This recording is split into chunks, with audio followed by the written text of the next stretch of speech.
What is up, dudes and lady dudes? Welcome back to Just Nuts, guys. Today, we're taking a pretty in-deep look at Lightning Overdrive. We've had all 80 cards for the main part of the set revealed. Keep in mind, this doesn't include like the 20 cards we'll get for the TCG exclusive version, but these are the first 80 cards. We'll get the other 20 revealed in the next 3 months. I'm not that worried about those, but I want to talk about this set pretty much by going through everything that I think matters in the set that's like cool and like isn't like a just random jank card or whatever.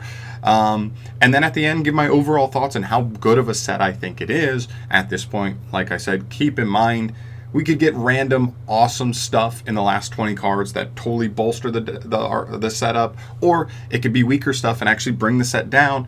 It can go either way. It's gone either way in the past, so I'm not going to waste too much time on that, but I'm going to at least give my thoughts on what the first 80 cards look like so far.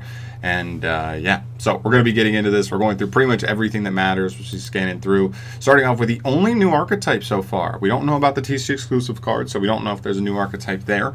But other than that, the only brand new archetype in this set is the Amazement archetype. Very cool trap deck. I'm very interested in it. The boss monster is insane. They have some pretty cool. They have a really cool engine that gets you access to disruptions very easily, but it is a slower deck, so keep that in mind. But if you're a trap fan, this card's pretty cool, or this deck is pretty cool. And I think it has like 10 or 12 cards, something like that. Next up, we have the new Utopia stuff. This is another really big point for this. It almost reminds me of like how they've been doing like the Gaia support, the Armed Dragon support. This is just the next part of that, but almost another tier, right? Because this is an actual main character's like whole archetype, right? But it's very cool and it's a nice little bump. I don't even really think most of the cards here are like amazing, but at least the two monsters that look like the two knight looking main deck monster guys are really great extenders for that. So we'll get a buff and we'll see if this deck can actually be its own deck just based on that. We'll have to see. Next up, we have a couple cards for Rose Dragons. This is one of the things I'm very, very, very, very, very excited for. 5 new Rose Dragon cards, and I'm pretty sure after reading them, I thought all 5 cards were going to be bomb as hell. You got a new boss monster, you got a new like Stratos for the deck, you've got a quick play monster reborn that's searchable, you've got like everything for this deck now. Another synchro that lets you quick synchro on your opponent's turn, which is really strong. You just have so many new things that really help the deck, and it may actually be the best variant of like, I don't know, Dragon Link going forward. Like I could easily see like a Rose Dragon Rocket variant being like really, really good going forward. So definitely excited for those. Next up, we got like 5 new Adagnister cards. Those are really cool as well. They finally got a Link one that searches the field spell. The field spell is insane, by the way. You could just like special summon more than once per turn from your hand. They just have to be like different attributes. So you're just like bloop, bloop, bloop, bloop, all from hand. Half of them just search a card on summon. So you're just like bloop and get a free card, bloop and get a free card. It's insane. We'll have to keep an eye on that though. Very strong. We also got like 4, I think, new Bujin cards. Very, very cool as well. They got like their own, what would you call this? Like Time Thief Regulator / like a Rescue Cat-esque card. It's a very strong card. Definitely something that Bujin's needed. Even though it's a little weak to hand traps like Ash and stuff, they still needed a power play, and this is definitely a nice little increase in power for them. So they'll definitely appreciate that. We've got a couple new S-Force cards. I think there's only 3. I wasn't too impressed with these. I think the trap card's nice. Both the monsters, though, kind of missed for me, but still very welcome. I still think that archetype looks really cool and has a really cool mechanic, and has some interesting cards. I just feel like it's not quite there yet. So hopefully in the next set we'll get a little more, and that set that archetype will actually be there. Then we get into like this whole lore. We got like support for everything from this side of the lore, right? We got Spriggans. We got, I think, multiple Spriggans cards. I think we got a new main deck monster, the new Exceed, which is really nice at level 4, and then I think we also got maybe a spell, I can't remember, a spell and a trap, something like that. We got like a handful of cards, really nice. We got new Dogmatica cards. We have this guy, a new ritual monster for Dogmaticas. That's kind of crazy. And the ritual spell, of course, so that's really, really cool. We got like a new fusion monster for them that just takes Albaz and any light monster, so kind of cool. Extra full, not foolish, super poly target / Albaz targets, because Albaz can just take any light monster off the field and roll into this guy. Pretty cool. And we got one new Tri-Brigade card. It's a nice link too. I think it's definitely playable for them. Gives you another additional option other than the Cherry Blossoms girl. What's her name? The rabbit-looking girl. I don't remember, but she's cool. Yeah, I'm a fan. Moving on here, we have Traptrix cards. We got the new Link 2 monster, which is insane because it just says, like, if you activate a trap hole, you just, like, set the trap hole. And then just on the end phase, you just, like, reborn a Traptrix monster. So she just helps you maintain, like, a ridiculous amount of advantage. You're just, like, disrupting your opponent for free, keeping a disruption for next turn, and you just, like, get a Traptrix back during all of your end phases, which is insane, especially if you're rotating something like Mermelio. Summon back Mermelio, pop an extra card. Pretty cool. Next up, we have Lavals. We have the new Synchro here, and the new there's the new spell card. That's kind of cool. It helps you kind of like just banish Synchro materials to kind of Synchro from grave. It's kind of cool. It's kind of like a Miracle Fusion, but you're doing a Synchro summon instead. The boss monster is fine, though. I didn't think he was insanely good. He doesn't just negate and destroy a monster. He just destroys a monster if it activates its effect. Still a disruption, though. Still a boss monster. Lavals definitely need more support, so I'm still not opposed to it. Then we get to a bunch of one-offs, right? Bunch of one-offs. Ravenwing, the Plunder Patrol pilot. This card is awesome. I think this is going to be an awesome, nice little power boost extender card for Plunder Patrols. It gets on the field easy. It gets you a card back from grave for free. And it can give you the potential to special a Plunder Patrol monster out of your spell and trap zone, which is very, very nice. Just summoning like a Whitebeard or a Redbeard to then make them live for your opponent's turn. This card looks to be very, very promising in helping Plunder Patrols move closer to top tier status. Next up is another huge card, Scrap Raptor. People are calling this Scraptor. I love the name. This card's insane. It pretty much gets you, like, it searches you Scrap Recycler with an additional normal summon, so then you could just summon this Recycler. So by playing this, and it's a tuner, you can literally, by this card existing, you have 3 Scrap Recycler, 3 Scrap Raptor, which get to Scrap Recycler essentially, so it's essentially just 3 more copies of Recycler, and Scrapyard, the search spell, only searches Scrap Tuners, which he is. So now you have 9 copies of Recycler instead of the 3 we've been used to. And if you play that many copies, you might just want to play Scrap Factory as well, because Scrap Factory just summons you a Scrap monster from deck, should one ever be destroyed. So it allows you to play through Disruption, whereas normally if this is your only play, you kind of just lose to like 1 Ash. But with Scrap Factory on the field, they can Ash you, you'll still get a summon from deck. And then we roll in. So really, really cool cards. I think this card will revamp a lot of things. I think Orcus could be like immediately playable again because of this card. I think this card is a dinosaur. Funny enough, scraps aren't all machines. I've learned that recently. This card's a dinosaur card, so you can summon it out of the deck off of a baby Ceratosaurus or a Petite.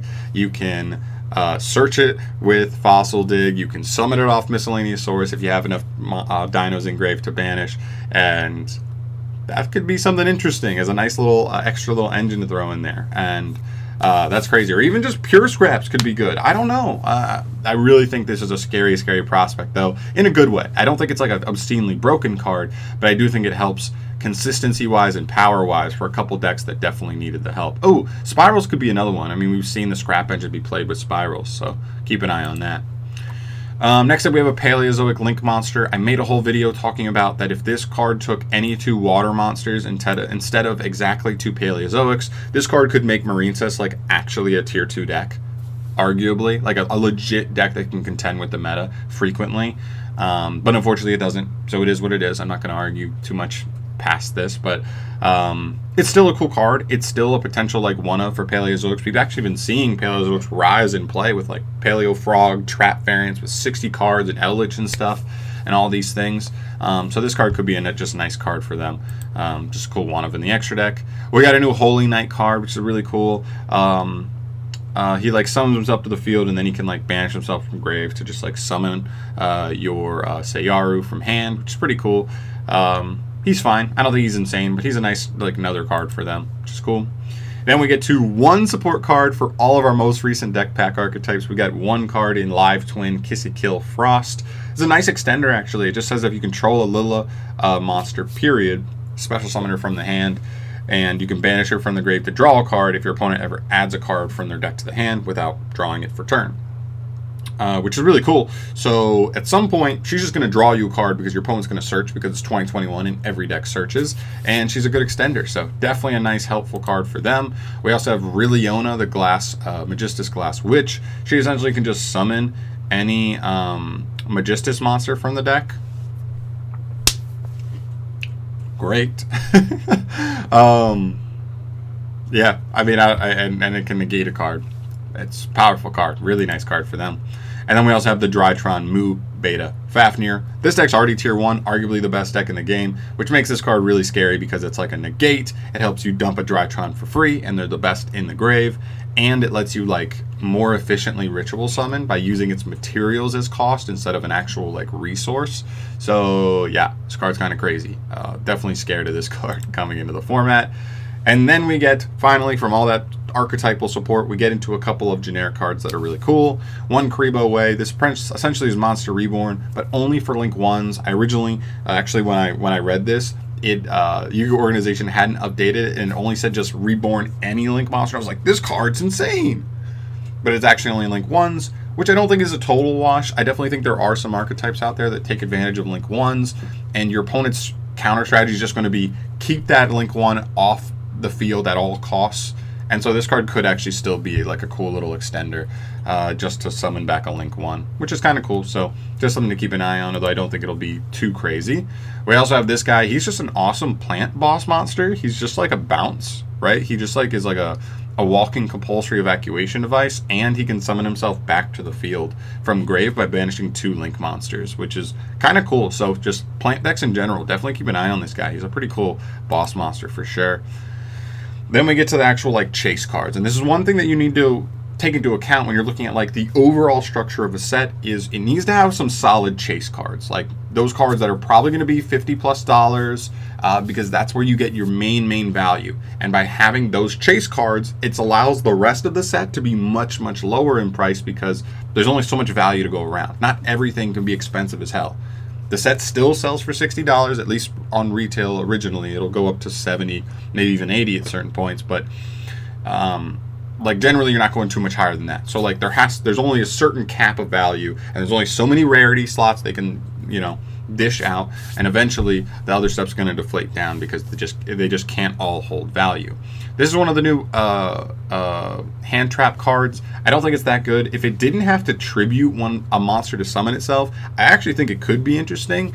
But the fact that you have to already have a monster on field and tribute that monster to then summon him, definitely not the best here, in my opinion. So I don't know. He's still cool, and he could easily be a secret rare, but he would be like the least desirable secret rare in the set, most likely. We also got Dark Honest. This is another interesting one. I would say this one's interesting because it's like, it's going to be a chase card, but it's not. I don't think this card is going to be meta relevant by any means, but I do think it's going to be a collector's card for sure. People are going to want to have max rarity Dark Honest right next to their max rarity Honest, and that's like going to be a really cool pair for people to have just right there in their binder and stuff. So that could be something cool. It'll probably be a prismatic for sure.